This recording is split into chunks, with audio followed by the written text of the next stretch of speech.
Hey, we got some news that just dropped when it comes to federal benefits, when it comes to the big, beautiful bill. The Senate parliamentarian, and if you don't know who that is, that's essentially the referee of the Senate.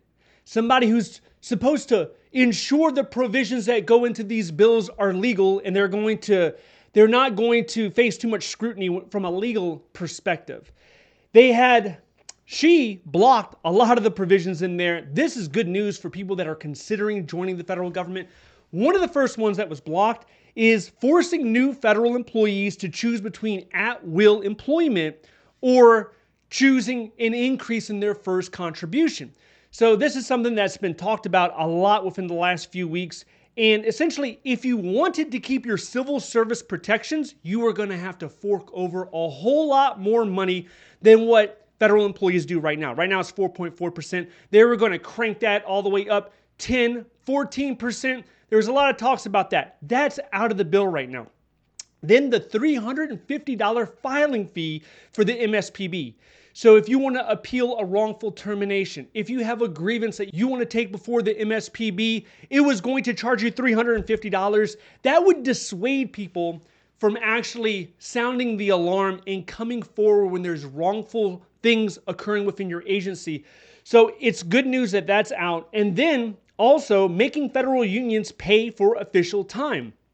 They were floating that idea. That idea is out. And the one that caught my attention the most is this one right here. Giving OMB $100 million to reorganize the government without congressional approval. So this was essentially going to give the president a lot more power so he didn't have to constantly go through Congress when he's making these dramatic and drastic reorganizations within the federal workforce. This is something that Russ Vought and President Trump definitely wanted to see in this bill. It looks like it's coming out of the bill. Now, what's to say that the Senate ignores this decision and says we're going to go ahead and just keep things moving? Well, that typically does not happen. If they wanted to override what the Senate parliamentarian is saying, they would need 60 votes. But like I said earlier, it typically doesn't happen. What is still in this bill is a 10% surcharge of union dues and other payroll deductions. So this is going to impact union membership. And this, was done to a lesser extent when it comes to telling agencies not to automatically deduct union dues. So this is going to further reduce potential membership. And the unions are kind of hurting right now when it comes to the lawsuits, to getting the money inside of that organization. And then also what's in here is new auditing rules. This is still in here for the FEHB program. So this is to catch ineligible family members that might be in there. But overall, this looks like a short-term win for federal workers, especially individuals that are thinking about coming into the federal government. Like you're in the private sector, let's say, or you're in the military, but you're eyeing getting into the federal government. This is going to help out a lot in the short term.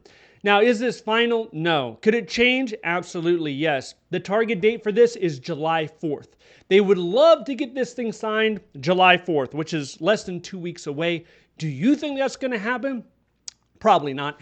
And they also, they can go back and forth, change language in here. They can, anything's possible at this point. And I was even second guessing, making this video. Why make the video if it's going to change? I could blink a couple of times before I go to bed and lay my head on the pillow tonight. It could easily change. And then what? Do another video? Hey, I'm going to be pushing out updates probably on LinkedIn and the newsletter. So definitely sign up for the newsletter. And here's another thing. This Sunday, this upcoming Sunday, 2 p.m. Eastern, I will do a live stream.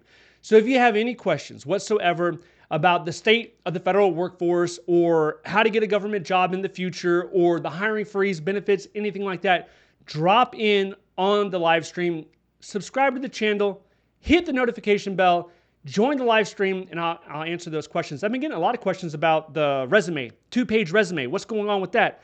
A lot of what goes into federal hiring is largely the same. Now, some job announcements are very specific on they want you to use this font. They want you to use, size 10 or size 12, 11 or 12 when it comes to Times New Roman. Make sure you're doing that. Your margins need to be 1 inch, all that other stuff. But right now to prepare, if it's, on your mind about getting a new federal government job, right now to prepare, go ahead and whip out your old federal resume and chop that thing to 2 pages. You still need to quantify. It still needs to be result oriented. So all those same things need to go into it. But there will be some small changes. So stop by the live stream if you have any questions about that. And hey, have a great rest of the evening, rest of the night, and I'll see you in the next one.